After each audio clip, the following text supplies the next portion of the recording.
Je vais donc faire pareil avec ma fenêtre. Alors, une fenêtre, c'est déjà, comme on a fait ici, là, deux rectangles, donc qui font 7 centimètres comme ça, donc en X pour le cas présent, et qui vont faire 5 en Y. On va faire 0.07,0.05 entrée. En général, ça fait 100, 135 ou 100. Enfin, le plus standard, c'est 100, 135. Donc, on va partir sur cette dimension-là. Donc, je mets 1 l'ouverture, MI pour ma configuration à moi asymétrique, entrée, supprime. Maintenant, de là, il faut que je fasse, que je montre que la fenêtre, elle peut s'ouvrir dans ce sens et dans ce sens. Donc, la charnière, elle est ici, je fais comme ça, voilà, je fais comme ça, ah, pour ajuster, vous avez sans doute pas le même raccourci clavier. Hop, je vous montre vite fait parce que je vais peut-être un petit peu vite. Voilà. Si j'ai envie de couper cette partie-là du cercle, je vous l'avais montré dans un des tutos précédents, vous avez ici la commande ajuster. Ajuster. Poc, poc. Voilà. Maintenant, on fait asymétrique de cette partie-là. Comme ça. Toujours pareil, hein, j'aurais pu faire comme ça. Ou alors même, dans un premier temps, j'aurais pu d'abord sélectionner ça, ensuite ça, ensuite valider et faire ça par rapport à cet axe-là. Après, c'est chacun travaille à sa manière. Ensuite, ici, je vais montrer que la fenêtre, je vais montrer le montant de la fenêtre, approximatif. Hein. Tac, pour bien montrer que elle peut s'ouvrir en deux à ce niveau-là. Et puis après, j'aurais pu aussi peaufiner, rajouter le dormant, l'ouvrant, faire les choses un peu plus précisément, mais là il faut que j'essaye d'aller un tout petit peu vite quand même.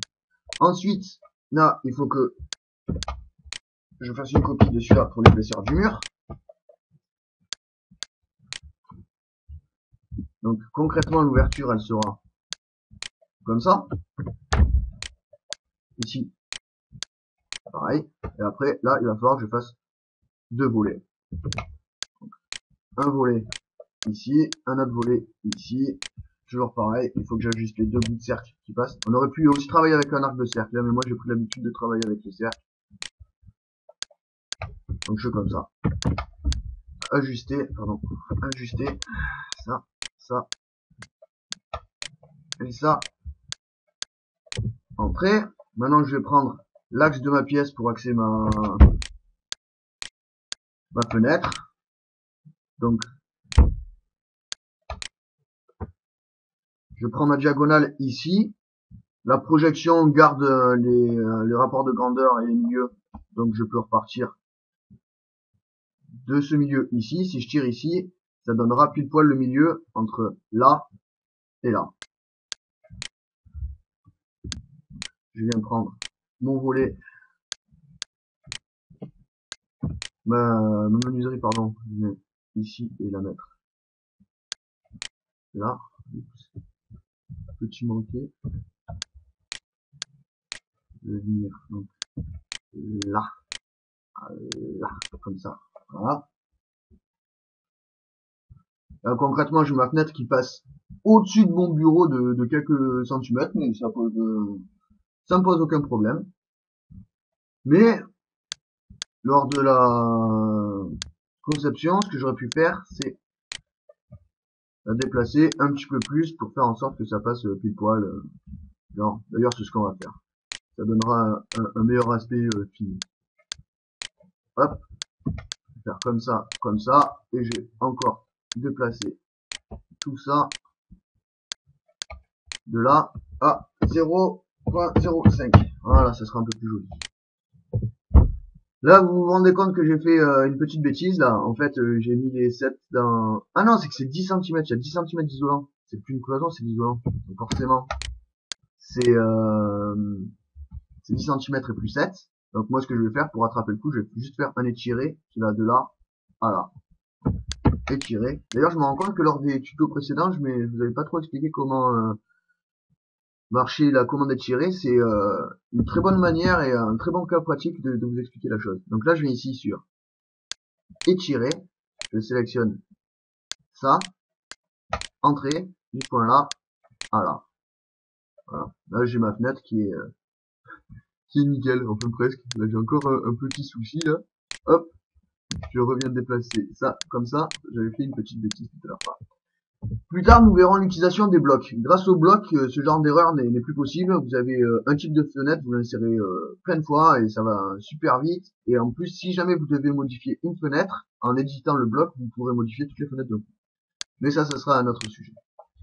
Et là, ici, ce que je vais faire, c'est que je vais déplacer ça aussi de genre 2 cm, qui est un petit jour ici, ça fera une meilleure visibilité.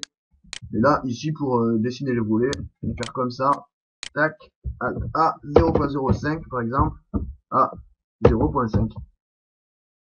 Bim, ça marche avec. Je vais faire un symétrique de ça. Un I, de là, à là, entrée, et ça, je vais le déplacer de 0.02. Voilà. Donc là, on se rend bien compte que ici, ça fait une fenêtre nickel quoi.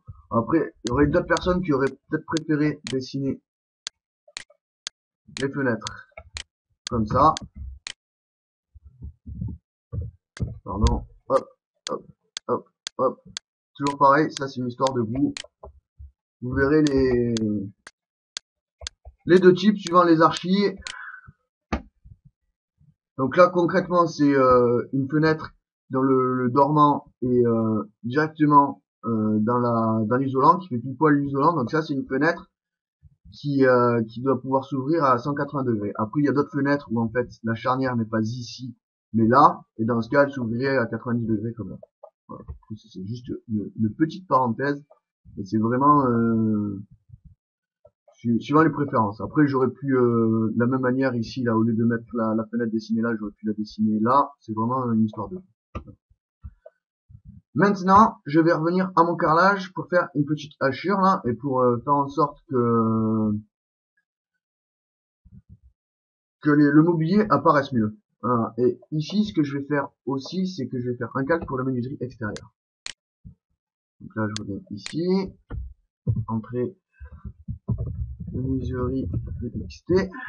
Toujours pareil, j'aurais pu marquer lot numéro tant devant. Et là, je vais mettre par exemple Cyan. OK. Fermé.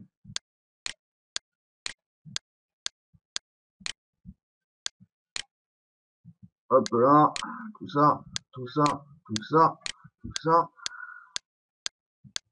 tout ça. Là, je fais comme ça parce que je le fais avec vous, mais plus tard, je pourrais vous montrer aussi des méthodes de sélection beaucoup plus rapides. Mais bon, là, je peux me permettre de le faire comme ça. C'est pas bien grave. L'eau menuiserie extérieure. Voilà. Je peux faire un copier propriété aussi, ici. Je sais pas si j'ai quelque part ailleurs. Non, pareil, il faudra que je pense aussi à vous expliquer comment marche le copier propriété. Voilà, j'aurais pu le prendre et le mettre directement dans le bon cadre. Voilà. Donc, je reviens à mon carrelage. Alors déjà, ce que je peux faire, c'est vous montrer cette commande là, qui est très puissante, isolement de calque. Si je viens cliquer ici, moi, j'ai un raccourci clavier pour aller beaucoup plus vite aussi. Je viens ici, je sélectionne mon calque carrelage, je reprends mon calque carrelage, donc toujours pareil avec la touche Shift et la barre espace. Je viens sélectionner ce calque, j'appuie sur Entrée. Comment modifier ça? Là on voit qu'en fait, si je viens faire par exemple ça, et que je déplace comme ça va déplacer que mon calque carrelage, parce qu'il est isolé. En fait il y a deux manières, je vais en profiter aussi pour le fermer comme ça. Allez, dans les propriétés, et fermer ma polyligne. Ça va nous aider plus tard pour les hachures. Donc, on reprend. Là, j'ai fait un isolement de calque Donc ça fait que si je prends tout ça et que je déplace, il n'y a que le calque carrelage qui va se déplacer.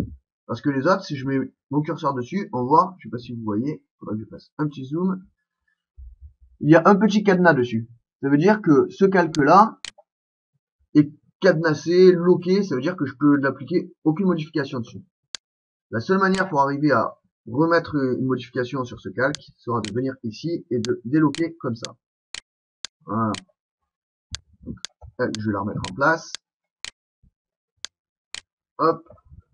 Je vais revenir ici pour tout déloquer comme ça. Hop. Et normalement, si je viens ici, sur les calques, je viens ici, sur la petite clé à molette, et que je viens ici, il y a marqué paramètres d'isolement de calque. Donc ça veut dire les calques, quand j'isole un calque, cette option sera appliquée à tous les autres calques.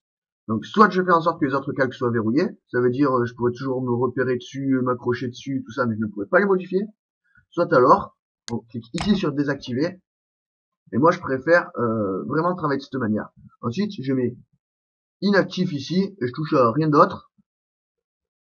On pourra peut-être se pencher lors d'un autre tuto sur les modifications que cela peut entraîner. Donc j'appuie sur OK. Maintenant, si j'appuie ici, si je fais isoler, j'ai pas les bons raccourcis clavier, on va venir ici. Si je fais donc ici isolement de calque, je viens de cliquer ici, entrée, ça va isoler mon calque carrelage.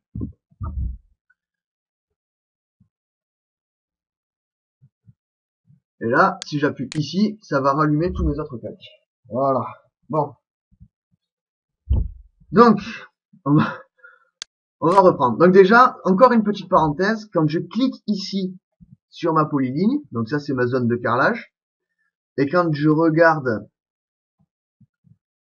ici, ça me donne tout de suite son aire, 14 mètres carrés, et ici, la longueur de polyligne. La longueur qui va de là à là, à là, à là, à là, à là. C'est très utile, par exemple, pour remplir un DPGF, pour me donner ma longueur de plainte. J'aurais qu'à prendre cette longueur-là, et à soustraire genre 75 cm à peu près pour l'emprise de la porte, et j'aurai mon linéaire de plainte. Très rapide, très puissant. Bon, c'était une petite parenthèse. Maintenant, on va essayer de assurer tout ça pour le rendre un peu plus lisible, un peu plus vivant, un peu plus sympathique. Donc, ce que je vais faire, je vais mettre une trame pour les carrelages.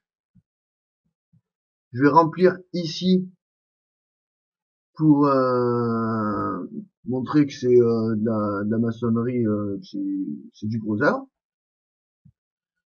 Et je vais assurer ici et ici les cloisons et les doublages pour juste une question d'esthétique. Allons-y. Donc je vais créer, il y a beaucoup d'architectes qui travaillent comme ça, j'aime bien travailler comme ça aussi. Je vais créer un calque sous Q. Voilà. Sous Q. Comme ceci. Je vais mettre une couleur quelconque, le plus clair possible. Par exemple, 41, c'est sympa pour travailler. Et je vais cliquer ici, parce que les calques sous Q sont des calques qui ne doivent pas être imprimés. C'est juste un calque qui va servir de contour pour mes hachures. Je viens ici pour fermer. Je vérifie que je suis bien dans le calque sous Q. Et je viens faire une polyligne qui va entourer toute la zone que j'ai envie de voir hachurée. Donc de là, à là, à là, à là, à là. On va faire comme ça. Là, je vais faire le contour de ça. Ouais, de là, à là, à là, à là. Et là, ici, là, pour la petite zone là qu'il y a ici, là, on va pas s'embêter. On va prendre avec la commande étirée. Pardon. Avec la commande étirée, on va rapprocher ça de là. Et on va rapprocher la deuxième petite table basse ici. Comme ça. Voilà. Et maintenant, on va créer un calque hachure sur lequel on va mettre toutes les hachures.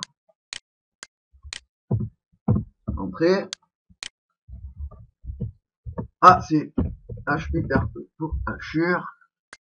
Et à lui, je vais lui donner la même couleur que j'avais donné pour le carrelage, à savoir 253.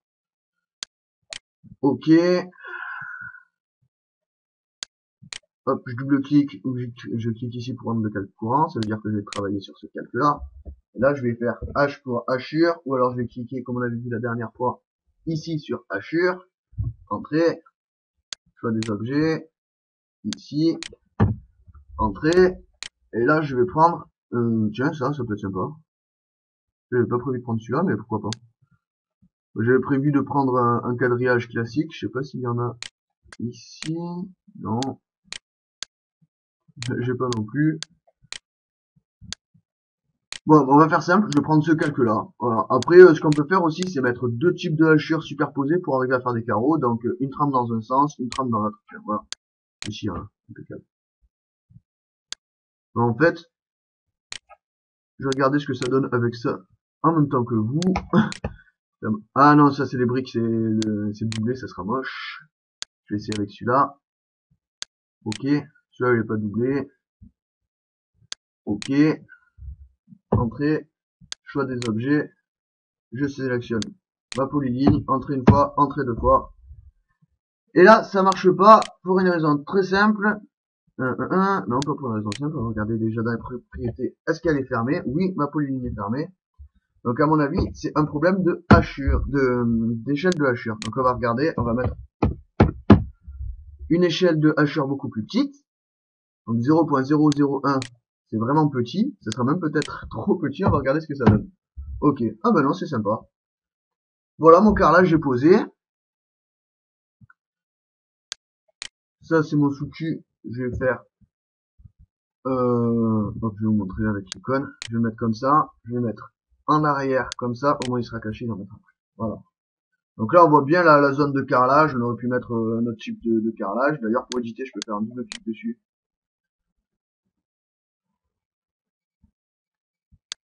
Et essayer avec le type de carrelage que je vous avais montré tout à l'heure.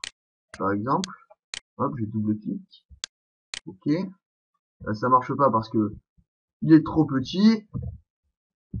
Bon. Je vais pas perdre de temps avec ça.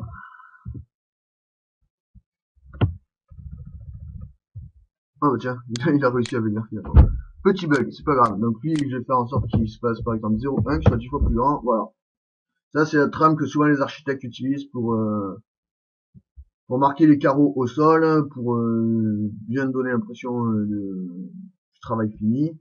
C'est vraiment décoratif, quoi. Donc après, on voit beaucoup mieux mon bureau, on voit mieux le lit, tout ça. Voilà.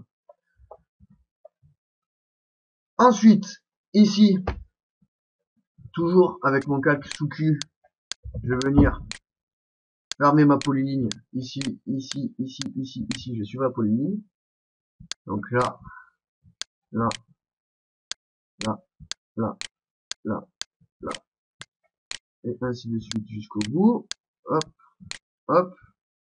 Je ferme avec C. Je retourne dans mon calque hachure. Je fais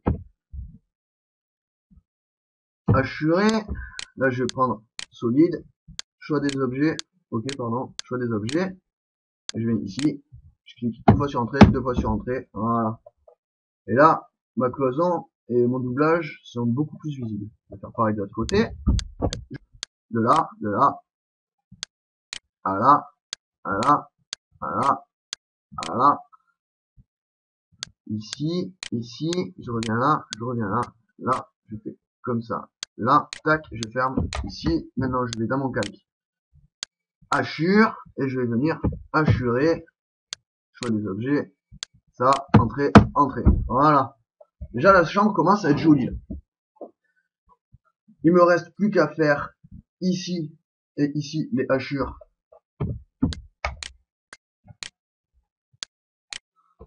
pour le gros œuvre. Sous Q. Comme ça. Tac. Je vais remettre ici en courant. Donc, de là à là. Voilà. Maintenant, je vais hachurer ça. H ou hachure. Ici. Là, je prends ainsi. L'échelle, je vais réessayer avec 0,01. Je choisis ça. Entrée une fois, entrée deux fois. Bon, là, on voit, c'est très petit. Donc, je vais faire 0,05 par exemple. Là, c'est pas mal. Là, c'est pas mal. Ça, je mets en hachure. Et je vais faire pareil ici, hachure, tac, choix des objets, H, entrée, choix des objets, je choisis ici, entrée, on avait dit 0.05, entrée. Voilà, et ça, je le mets dans le calque hachure. Voilà, je vais désactiver le calque sous-Q car je n'en ai plus besoin. Je peux venir ici sur inactif et je choisis ici. Là, il me demande si je suis d'accord de le désactiver parce que c'est le calque courant. Donc ça veut dire qu'après, quand je vais continuer à dessiner sur ce calque, je verrai pas ce que je dessine, mais ça va me le dessiner quand même. Donc c'est un peu débile. Donc j'aurais pu marquer oui, mais ça mène tout le temps droit à l'erreur et on se dit que AutoCAD fait des bugs alors qu'en fait c'est nous qui dessinons sur un calque qui est éteint. Donc je vais mettre dans le calque 0.